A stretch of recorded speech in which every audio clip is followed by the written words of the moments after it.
It is hard to forget this unbelievable story. Today is the 10th anniversary of the Miracle on the Hudson. Captain Chesley Sullenberger made an emergency landing on the Hudson River in New York City in 2009, saving everyone on board U.S. Airways Flight 1549. Tugboats, ferries, and numerous other watercraft were scrambled to the wreck site within just minutes to rescue the passengers and the crew. The plane's two engines lost power when the jet hit a flock of geese. Good morning, everyone. Thanks for waking up with the Valley today. I'm Lisa Bedell here with Jordan Schreier. We're just getting started with our nonstop news and weather to the top of the hour to help you plan your day. People pitching a major renovation of St. Paul's Newman Center near NDSU have a month to work out an agreement with residents in that neighborhood. City commissioners last night delayed a vote on the matter in hopes of the two sides reaching some common ground. The joint venture between the Fargo Catholic Diocese and Rowers Development has run into strong opposition from nearby homeowners. The proposal involves an apartment complex and townhomes in the Roosevelt neighborhood of North Fargo. Fargo City Commissioner Dave Pepcorn says Lutheran Social Services is putting people's lives in jeopardy by failing to alert the community that some refugees have tuberculosis. LSS last night requested an additional $2,300 in funding for TB testing. That's when Pepcorn accused the agency of hiding the tuberculosis risk and made a motion to stop refugee inflow into Fargo. Health officials say there's a difference between active TB and latent TB, and that a majority of the TB cases in 2018 were not from refugees. It's now 10 minutes before the top of the hour. Let's get a check of that forecast with Lisa Green. Good morning. Today starting off very similar to yesterday. We've got some fog out there, frost on some of those roads, and on the trees too. It should be pretty this morning, especially after daybreak. But of course, that means some conditions that might be a little slick too to start off with some lower visibility. It has been improving. Fargo, we've had some better views here on our Storm Team Skycam network now, and that will just continue as we head through the day. So we're looking at temperatures holding steady, going up a few more degrees as we head into the afternoon. We might have some moments of sun, but another day where we're experiencing some cloud cover. But check out what's going to happen here. We're going to see wind out of the southwest for a few more hours, and then it shifts direction, and we're going to see that wind out of the north. Steady speeds in the 20s, gusts into the 30s, and that will be driving in the colder air. Once that sun goes down, our temperatures are really going to take a hit. So here's a look at our visibility right now. We're at 1 mile in Detroit Lakes and Fergus Falls. It's kind of the heart of the densest fog, what we're seeing there. And then back over to the southwest, we're also seeing some fog in that 1 to 2 mile range for visibility for you. Temperatures are teens to some 20s, which is pretty good. It's actually pretty great for January standards, especially in the morning hours to start at these numbers. Wind still out of the south. It's helping to keep those temperatures up this morning. A gust to 33 though in Oaks. So of course, that takes away a little bit from that milder weather with some lower wind chills.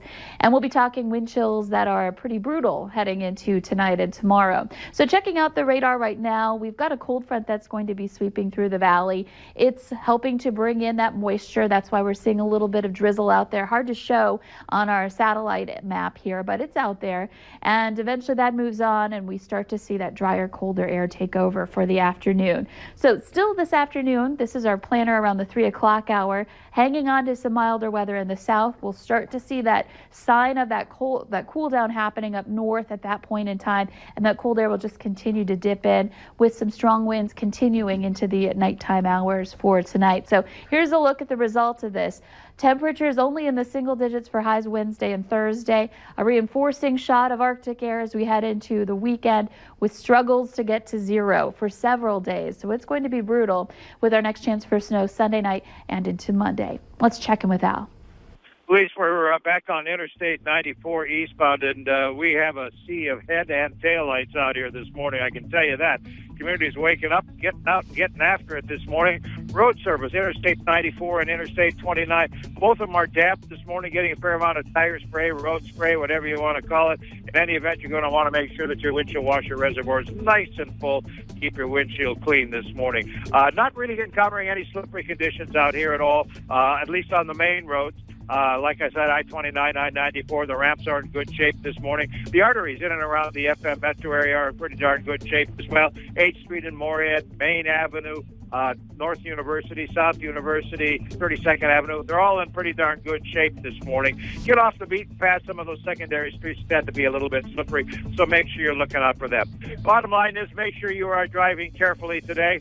And always, Willamette Valley Today traffic.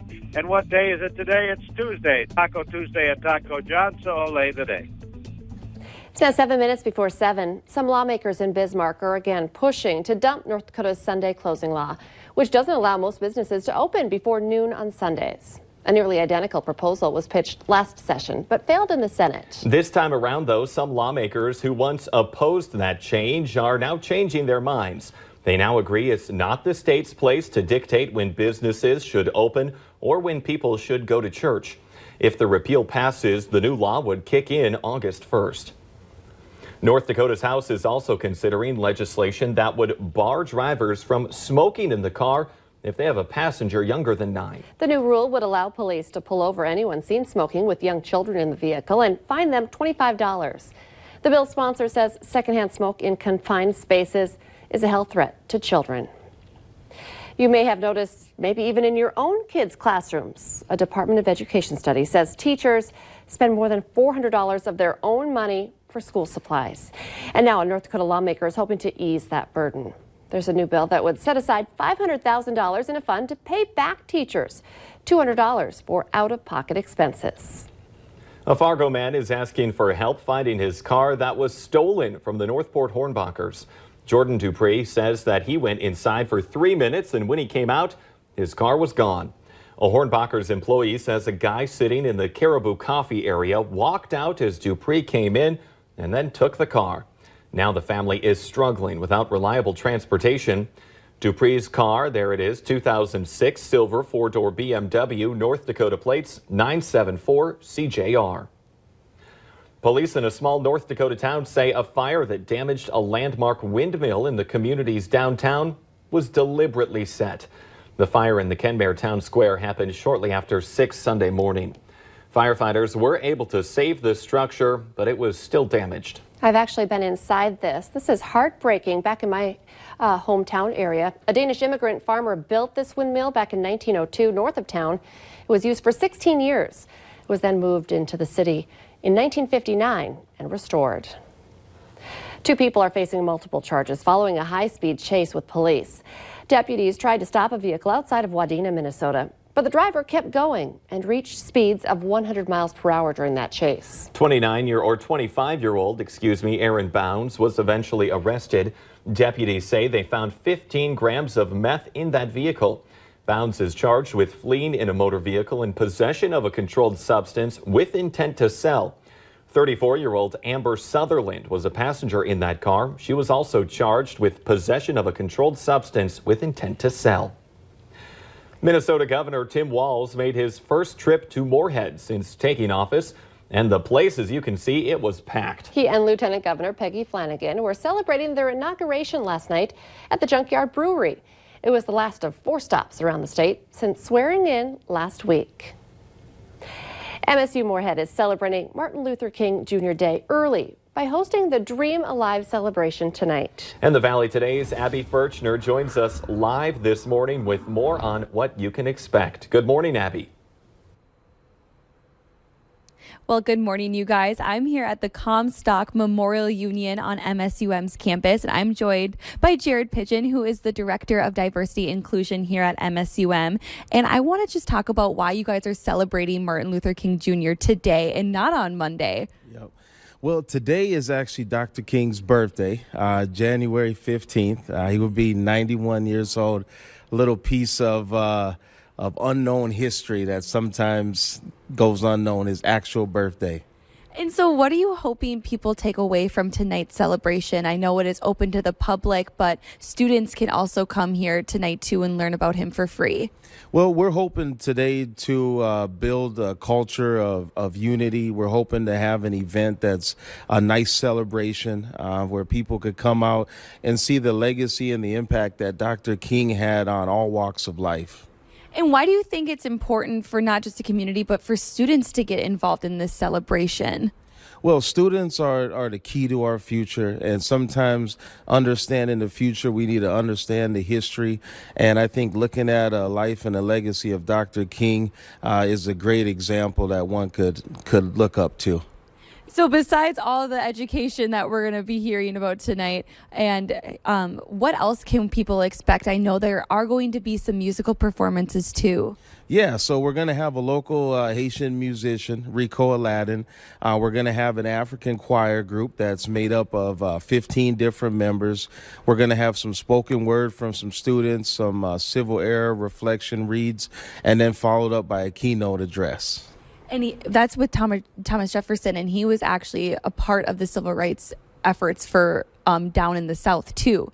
Yeah, so, anytime you can tie in, that history with today and make it real, so people that can see that it's just not something in a book to read about, but it's an actual human, I think it adds to the effectiveness of the program. Absolutely. And that's going to be right here at the Comstock Memorial Union. And it's going to start at 7 tonight. And once again, that is free to the public. It's free for students. So you'll want to come out and celebrate the life of Dr. Martin Luther King Jr. Abby Furchner. Oh, yeah, go ahead. Sorry, no, when I was in D.C., I went to the MLK Memorial there, fairly recent. Stunning. It's absolutely impressive to look at the work that he did. So very important that they have this event. Abby Furchner reporting live. Thank you very much this morning. Let's get our answer now to our question of the morning on Facebook. Here's today's question. Only about 10% of Americans do this on a regular basis, while their grandparents did it quite regularly. Well, the answer is take a tub bath, or just take a bath in general, I suppose. Interesting answer. You can take part in our question of the morning on the Valley News Live Facebook page. Go ahead, join the conversation.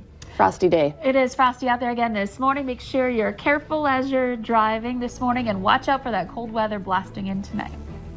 Thanks for joining us. Remember, the Today Show and CBS This Morning are